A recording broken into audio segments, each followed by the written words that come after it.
నమస్కారం. ఘంటారావానికి స్వాగతం. ముందుగా ప్రధాన అంశాలు. అమెరికా ప్రతిష్టను నిలబెట్టేలా పనిచేస్తానన్న బైడెన్, ప్రజలు ఆశిస్తున్న పాలనను అందిస్తామని హామీ.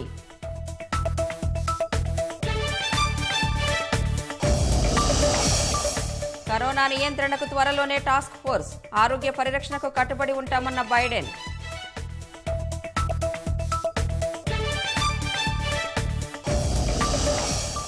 ఉపాధ్యక్షురాలిగా గెలుపు, మహిళా విజయమన్న కమల, పదవికి తొలి మహిళనైనా చివరి వారిని కానని ఉద్ఘాటన.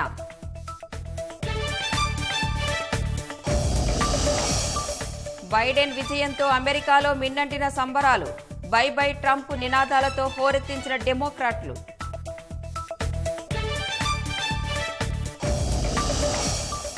బైడెన్కు ప్రపంచ దేశాధినేతల నుంచి అభినందనల వెల్లువ, కలిసి పనిచేసేందుకు ఎదురు చూస్తున్నామన్న ప్రధాని మోదీ.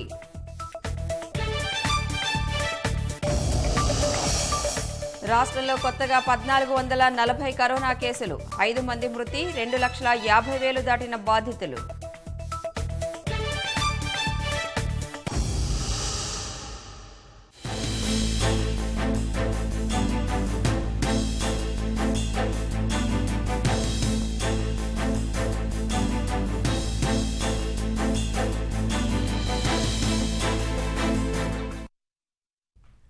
అమెరికా ప్రజలు తమ భవిష్యత్తు కోసం ఓటేశారని, వారి విశ్వాసాన్ని నిలబెడుతూ దేశ ప్రతిష్టను మరింత ఇనుమడింపజేసేందుకు కృషి చేస్తామని అధ్యక్షుడిగా ఎన్నికైన జో బైడెన్ హామీ ఇచ్చారు. అధ్యక్ష ఎన్నికల్లో గెలిచిన తర్వాత బైడెన్ సొంత రాష్ట్రమైన డెలావర్లోని విల్మింగ్టన్లో డెమోక్రాట్లు తొలి సభ నిర్వహించారు. అధ్యక్ష ఎన్నికల్లో సహకరించిన ప్రతి ఒక్కరికి ఈ సందర్భంగా బైడెన్ కృతజ్ఞతలు తెలిపారు.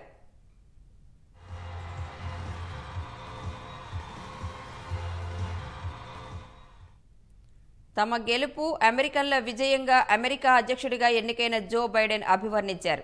అధ్యక్షుడిగా ఎన్నికైన తరువాత బైడెన్ తొలిసారి ప్రసంగించారు. ఉపాధ్యక్ష పదవికి ఎన్నికైన కమలా హ్యారిస్ అద్భుతమైన నాయకురాలని కొనియాడారు.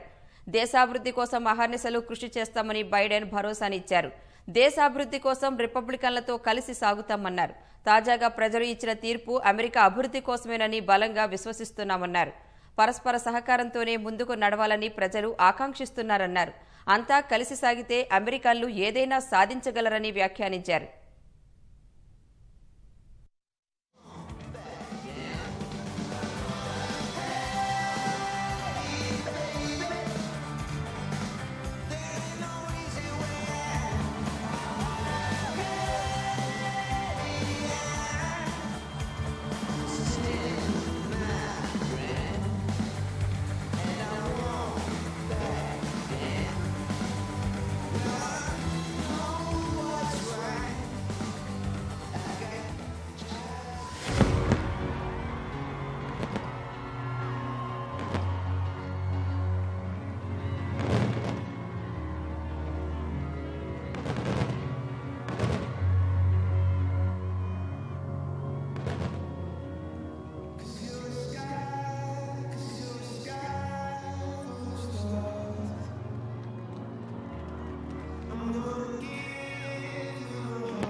We must restore the soul of America.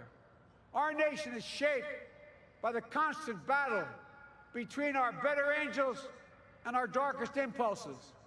And what presidents say in this battle matters. It's time for our better angels to prevail. Tonight, the whole world is watching America. And I believe at our best, America is a beacon for the globe. Corona నియంత్రణకు అన్ని చర్యలు తీసుకుంటామని హామీ ఇచ్చారు. దీనికోసం సోమవారం ఒక ప్రత్యేక దళాన్ని ప్రకటిస్తామని తెలిపారు. ఎన్నికల ముందు ఇచ్చిన హామీ మేరకు అమెరికాలోని ప్రతి కుటుంబం ఆరోగ్య పరిరక్షణకు కట్టుబడి ఉన్నామన్నారు. దేశంలోని అన్ని వర్గాల ప్రయోజనాల కోసం కృషి చేస్తామన్నారు.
I pledge to be a president who seeks not to divide, but unify.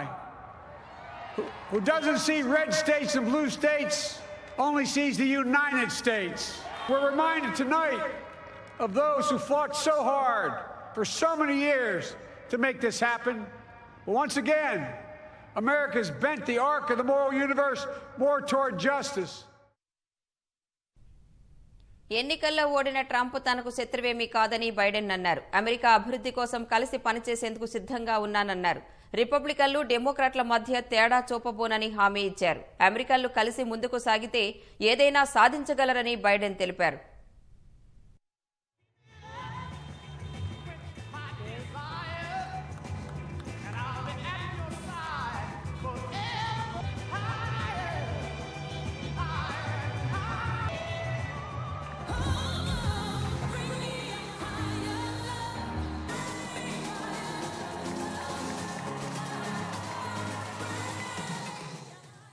Voted for President Trump.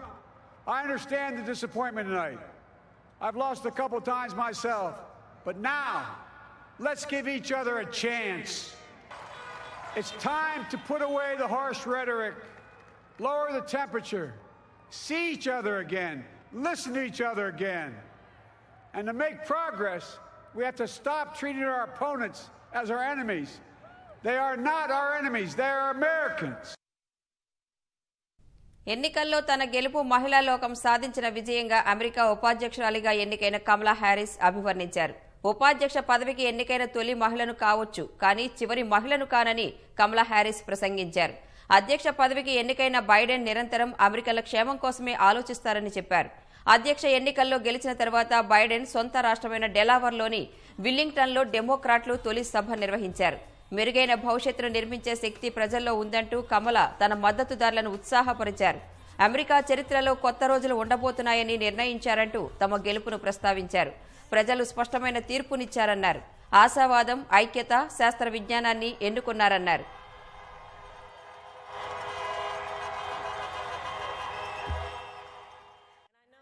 Times have been challenging, especially the last several months. 4 years, you marched and organized for equality and justice, for our lives and for our planet.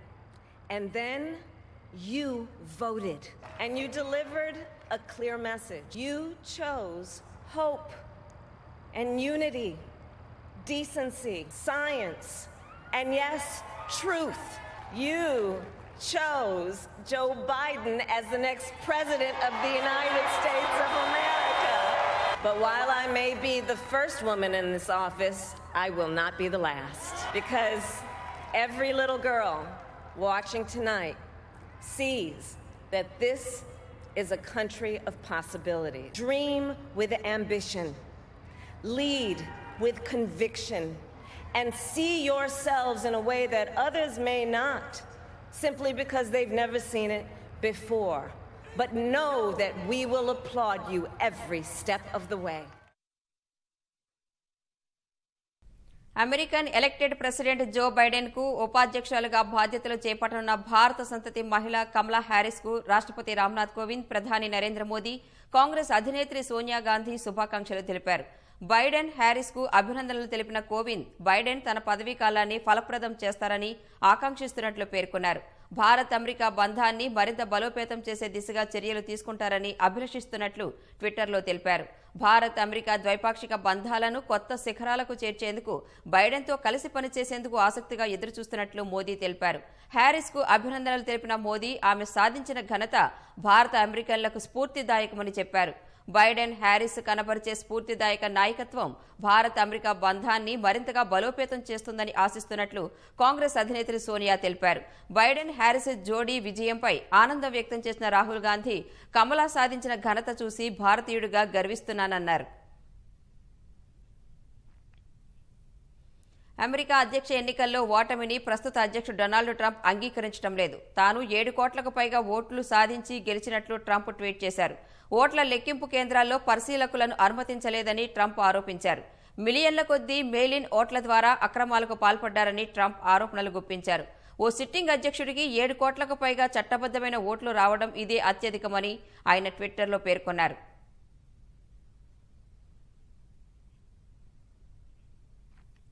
Bihar ఎన్నికల్లో ప్రతిపక్ష మహాగఠబంధన్కే మొగ్గు చూపినట్లు exit polls అంచనా వేశాయి. RJD, కాంగ్రెస్లతో కూడిన మహాగఠబంధన్గా ఎక్కువ సీట్లు వచ్చే అవకాశాలు ఉన్నట్టు పలు సంస్థల ఎగ్జిట్ పోల్స్ అంచనా వేశాయి. బీజేపీ, జేడీయూతో కూడిన ఎన్డీఏ కూటమి 2వ స్థానంలో నిలుస్తుందని లెక్కలేశాయి. టుడేస్ చాణక్య మాత్రం అత్యధికంగా మహాకూటమికి 180 వరకు సీట్లు వస్తాయని అంచనా వేసింది.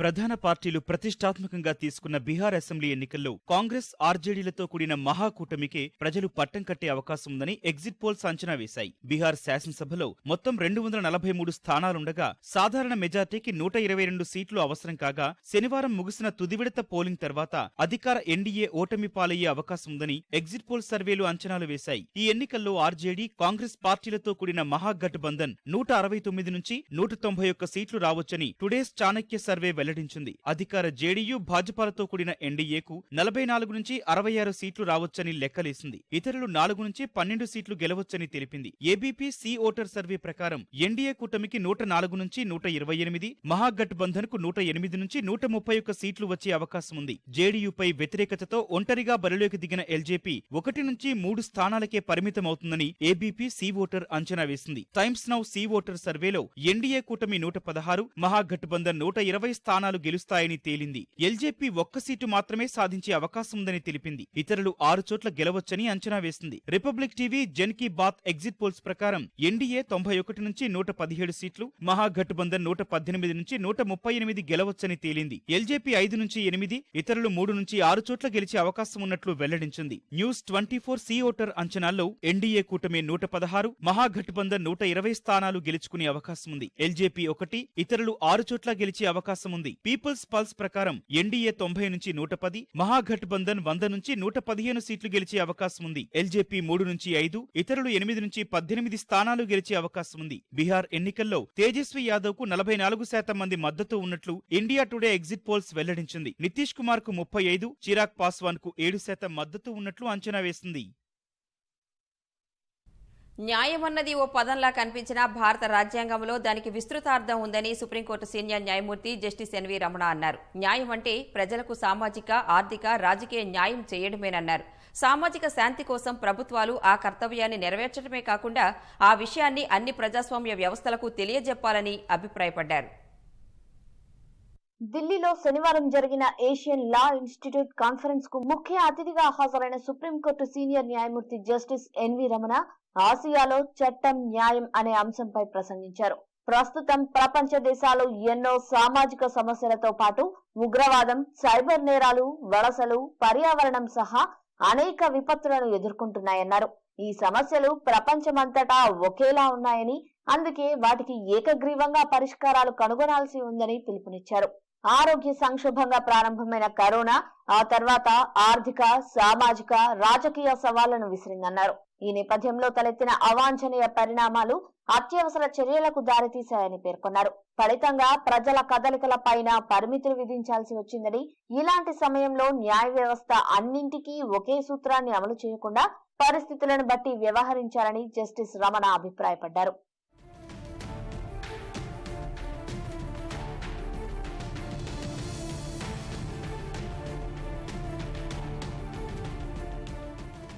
మన రాజ్యాంగంలో న్యాయం గురించి సంకుచిత భావన లేదన్న జస్టిస్ ఎన్వి రమణ, రాజ్యాంగం ఉద్దేశం, దాని వెనుకున్న ఆకాంక్షల గురించి రాజ్యాంగ పీఠిక చాటి చెబుతుందని గుర్తు చేశారు.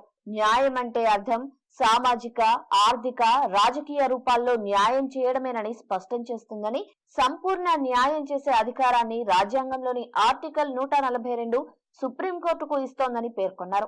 అదే సమయంలో కేవలం న్యాయం చేయడం వరకే కోర్టుల బాధ్యత అన్న భావన సరికాదని రాజ్యాంగంలోని ఆర్టికల్ 38 చెబుతోందన్నారు. ప్రభుత్వం సామాజిక శాంతిని నెలకొల్పాలంటే అందరికీ సామాజిక, ఆర్థిక, రాజకీయంగా న్యాయం చేయడంతో పాటు ఆ విషయాన్ని జాతీయ జీవన స్రవంతిలో ఉన్న అన్ని వ్యవస్థలకు తెలపాలన్నారు. న్యాయం చేసే అధికారాన్ని భారత రాజ్యాంగం అన్ని వ్యవస్థలకు కల్పించిందని జస్టిస్ ఎన్వి రమణ స్పష్టం చేశారు.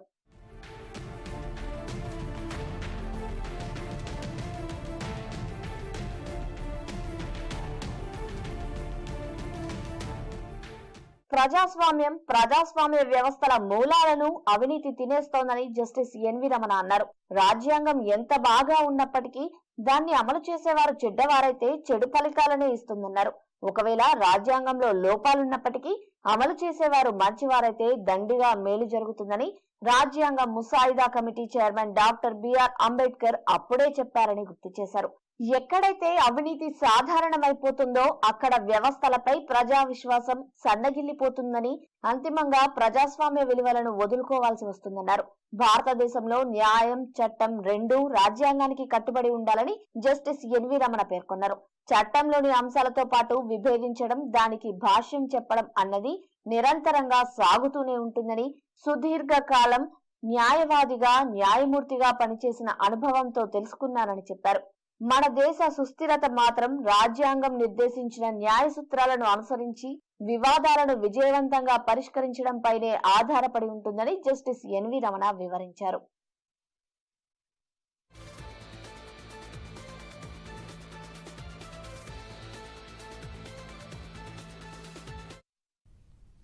రాష్ట్రంలో కొత్తగా 1440 కరోనా కేసులు నమోదయ్యాయి. కరోనాతో మరో 5 మృతి చెందారు. తాజా కేసులతో కలిపి మొత్తం బాధితుల సంఖ్య 2,50,331కి చేరింది.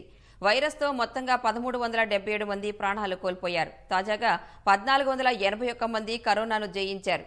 ఇప్పటి వరకు 2,29,064 మంది బాధితులు కోవిడ్ నుంచి రికవరీ అయ్యారు. రాష్ట్రంలో ప్రస్తుతం 19,890 కరోనా యాక్టివ్ కేసులు ఉన్నాయి. 17,135 మంది బాధితులు హోం ఐసోలేషన్లో ఉంటూ చికిత్స పొందుతున్నారు.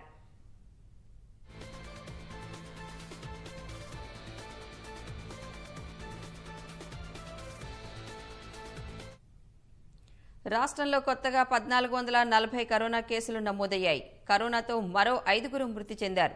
తాజా కేసులతో కలిపి మొత్తం బాధితుల సంఖ్య 2,50,331కి చేరింది. వైరస్తో మొత్తంగా 1,377 మంది ప్రాణాలు కోల్పోయారు. తాజాగా 1,481 మంది కరోనాను జయించారు. ఇప్పటి వరకు 2,29,064 మంది బాధితులు కోవిడ్ నుంచి రికవరీ అయ్యారు. రాష్ట్రంలో ప్రస్తుతం 19,890 కరోనా యాక్టివ్ కేసులు ఉన్నాయి. 17,135 మంది బాధితులు హోం ఐసోలేషన్లో ఉంటూ చికిత్స పొందుతున్నారు. 2-3 నెలల్లో యాదాద్రి ఆలయాన్ని ప్రారంభించేలా పనులు వేగవంతం చేయాలని ముఖ్యమంత్రి కేసీఆర్ అధికారులను ఆదేశించారు. లక్ష్మీ నారసింహుడి పుణ్యక్షేత్ర ప్రారంభం ఎప్పుడని అంతా ఆసక్తితో ఎదురుచూస్తున్నారన్న ఆయన దేశంలోని ప్రతిష్టాత్మక పుణ్యక్షేత్రాల స్థాయిలో తీర్చిదిద్దుతున్నట్లు పునరుద్ఘాటించారు. ఆలయ పరిసరాలన్నీ భక్తి శ్లోకాలతో ప్రశాంతత పరిడవిల్లేలా తీర్చిదిద్దాలని సీఎం సూచించారు. యాదాద్రి ఆలయ నిర్మాణ పనుల పురోగతిపై ముఖ్యమంత్రి కేసీఆర్ ఉన్నత స్థాయి సమీక్ష నిర్వహించారు. టెంపుల్ టౌన్, కాటేజీ నిర్మాణాలు, యాదాద్రి పరిసర ప్రాంతాల సుందరీకరణ, భక్తులకు వసతి సౌకర్యాల కల్పనపై సీఎం సమీక్షించారు. క్యూలైన్ కాంప్లెక్స్ నిర్మాణం సహా ఆలయ తుది మెరుగులకు, అయోధ్య, అక్షర్ధామ్ వంటి పుణ్యక్షేత్రాలకు మెరుగులు దిద్దిన అనుభవజ్ఞులైన శిల్పులతో పనిచేయించాలని అధికారులను ఆదేశించారు. ప్రస్తుతమున్న ఆర్టీసీ బస్టాండ్, డిపో స్థలాన్ని ఆలయ నిర్మాణ అవసరాలకు వినియోగిస్తున్నందున ఆర్టీసీ బస్టాండ్ నిర్మాణానికి గుట్ట సమీపంలో 7 ఎకరాల స్థలం కేటాయిస్తున్నట్లు ముఖ్యమంత్రి ప్రకటించారు. రవాణా శాఖ మంత్రి పువ్వాడ అజయ్కి ఫోన్ చేసి మాట్లాడిన సీఎం బస్టాండ్ నిర్మాణ పనులను ఆలయ నిర్మాణ నియమాలను అనుసరించి ఆధ్యాత్మికత ఉట్టిపడేలా నిర్మించాలని సూచించారు. రహదారులు, భవనాల శాఖతో సమన్వయం చేసుకుని పని ప్రారంభించాలని ఆదేశించారు. 11 ఎకరాల స్థలంలో 3,000కు పైగా కార్లు పట్టేలా పార్కింగ్ ఏర్పాటు చేయాలని నిర్దేశించారు. పూర్తిగా శాఖాహారం అందించే ఫుడ్ కోర్టులు నిర్మించాలని, దక్షిణాది, ఉత్తరాది వంటకాలతో పాటు అంతర్జాతీయ భక్తుల కోసం వంటకాలను అందించాలని ముఖ్యమంత్రి కేసీఆర్ స్పష్టం చేశారు. హైదరాబాద్ కు అత్యంత సమీపంలో ఉన్న యాదాద్రి పుణ్యక్షేత్రానికి మరింత ప్రాధాన్యత వస్తుందని, దేశ విదేశాల నుంచి వచ్చే పర్యాటకులు, భక్తులు నారసింహుణ్ణి దర్శించే అవకాశాలుంటాయని సీఎం తెలిపారు. ఇప్పటికే ప్రపంచవ్యాప్తంగా ఆసక్తిని రేపిన యాదాద్రి నిర్మాణాలు పూర్తి చేసుకునే సమయానికి మరింతగా ప్రాచుర్యం పొందుతాయని చెప్పారు. యాదాద్రి ప్రాశస్త్యాన్ని భక్తలోకానికి తెలిపేలా ప్రభుత్వం సమాచారాన్ని అందిస్తుందని, ఆధ్యాత్మిక భావన ఉట్టిపడేలా అన్నింటినీ తీర్చిదిద్దాలని స్పష్టం చేశారు.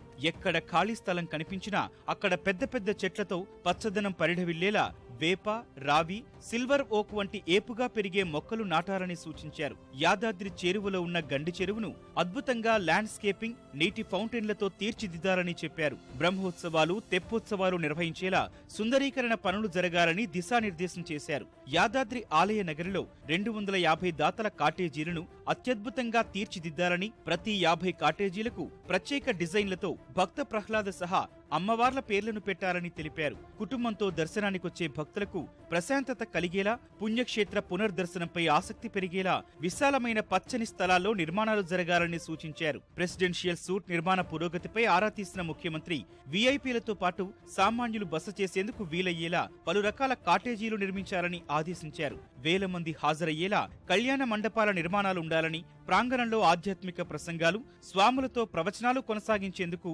లక్షలాది మంది కూర్చునిలా 90 ఎకరాల్లో భక్తి ప్రాంగణాన్ని నిర్మించాలని నిర్దేశించారు.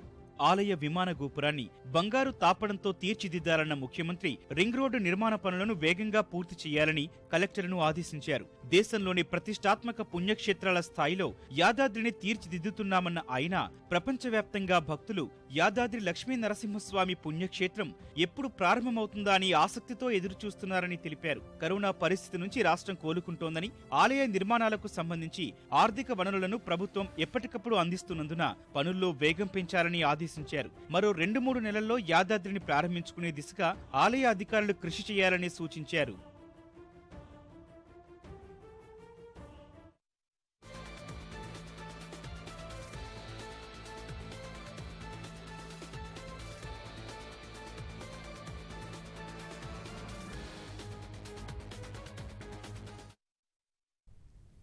మాజీ తహసీల్దార్ నాగరాజు అవినీతి కేసులో మరో వ్యక్తి ఆత్మహత్యకు పాల్పడ్డాడు.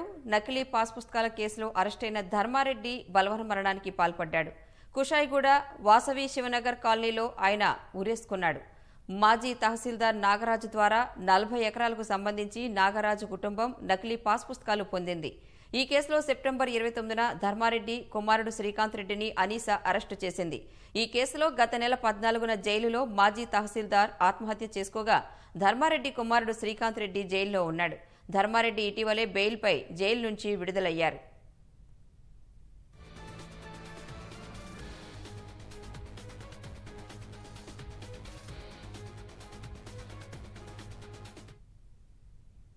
మాజీ తహసీల్దార్ నాగరాజు అవినీతి కేసులో మరో వ్యక్తి ఆత్మహత్యకు పాల్పడ్డాడు. నకిలీ పాస్ పుస్తకాల కేసులో అరెస్టైన ధర్మారెడ్డి బలవన్మరణానికి పాల్పడ్డాడు. కుషాయిగూడ వాసవి శివనగర్ కాలనీలో ఆయన ఉరేసుకున్నాడు.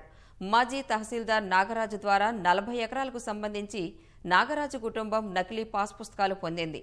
ఈ కేసులో సెప్టెంబర్ 29న ధర్మారెడ్డి కుమారుడు శ్రీకాంత్ రెడ్డిని అనీసా అరెస్టు చేసింది. ఈ కేసులో గత నెల 14న జైల్లో మాజీ తహసీల్దార్ ఆత్మహత్య చేసుకోగా ధర్మారెడ్డి కుమారుడు శ్రీకాంత్ రెడ్డి జైల్లో ఉన్నాడు. ధర్మారెడ్డి ఇటీవలే బెయిల్పై జైలు నుంచి విడుదలయ్యారు.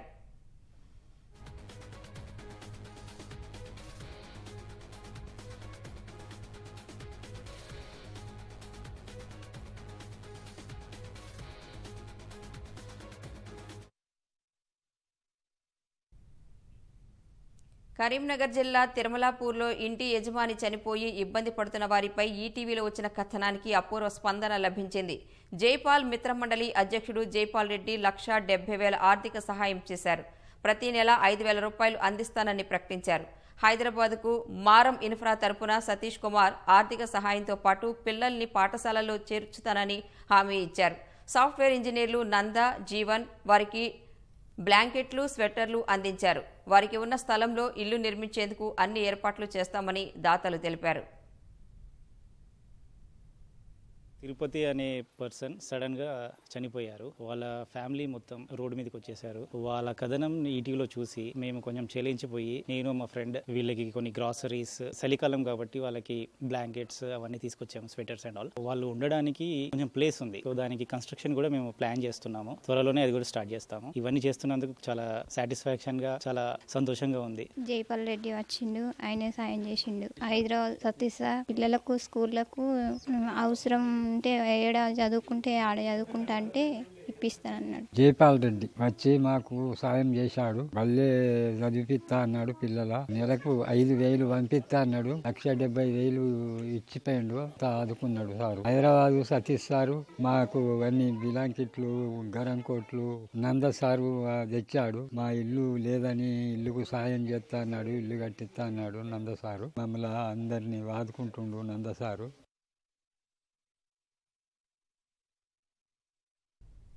ఆదిలాబాద్ జిల్లాలోని వ్యవసాయ మార్కెట్ యార్డ్, జిన్నింగ్ మిల్లులపై తూనికలు, కొలతల విభాగం అధికారుల పర్యవేక్షణ పూర్తిగా కొరవడింది. ఆదిలాబాద్, జైనద్, ఇచ్చోడ, ఇంద్రవెల్లి, బోధ్ మార్కెట్ యార్డుల్లో తనిఖీలు లేక ఇష్టారాజ్యంగా మోసాలు సాగుతున్నాయి.